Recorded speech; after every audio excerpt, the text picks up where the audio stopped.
ഒരു പാട്ട് പാടാം പോലെ. എന്റെ പൊന്നിനോ സർക്കാരിന്റെ പരിപാടിയാണ്, കാർഷിക ലോൺ പോലെ നിർത്താം. ചുമ്മാ നീ അവതരിപ്പിച്ചില്ല. എന്നാ പാട്ട് വേണ്ട അണ്ണാ. ഒരു വലിയ ആഗ്രഹമാണ്. നമ്മുടെ തിരുവനന്തപുരത്തിന്റെ അഭിമാനമാണ് നമ്മുടെ സ്വന്തം ലാലേട്ടൻ. ലാലേട്ടന്റെ ശബ്ദം നമ്മുടെ പ്രേക്ഷകർ. ലാലേട്ടന്റെ ആദ്യം ഞാൻ വേറൊരു സ്ഥാനം ചെയ്യും. ദേവാസുരം എന്ന ചിത്രത്തിലെ നെപ്പോളിയൻ ചിത്ര, അത് കഴിഞ്ഞിട്ട് ലാലേട്ടനെ കാണാൻ കയ്യെ പൊടിഞ്ഞു കിടക്കുന്ന തറവാട്ടിലേക്ക് വരുന്ന ഒരു സീനുണ്ടല്ലോ. 2 സീനും കൂടെ ക്ലബ് ചെയ്താണ് ഞാൻ ചെറുതായിട്ട്. ആദ്യം നെപ്പോളിയൻ ചിത്ര. നെപ്പോളിയന് ശബ്ദം കൊടുത്ത ആരാണെന്നറിയില്ല, ഷംബിഷാരിച്ച്. ഒരുപാട് കാലമായി നീ ഒരു മോഹമായിട്ട് എന്റെ മനസ്സിൽ കയറിയിട്ട്, ആദ്യം നീലകണ്ഠൻ, പിന്നെ എന്റെ അമ്മാവ്.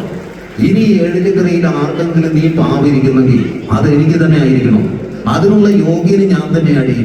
യോഗ്യത 10 ആളിന്റെ ബലവും ഇരുട്ടിന്റെ മറക്കുമില്ലാതെ നീലകണ്ഠന് ഒരു ചുക്കും ചെയ്യാൻ തനിക്കാവില്ല. വെറുതെ ചത്താലും തീരില്ല അവന്റെ മഹത്വം.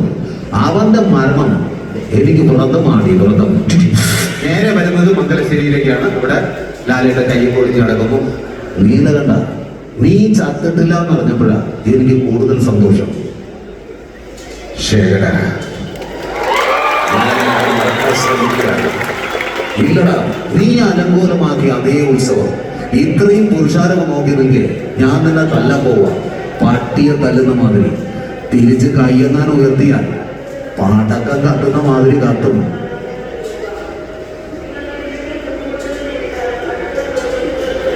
ഒരു ബുദ്ധിമുട്ടുമില്ല. സമയം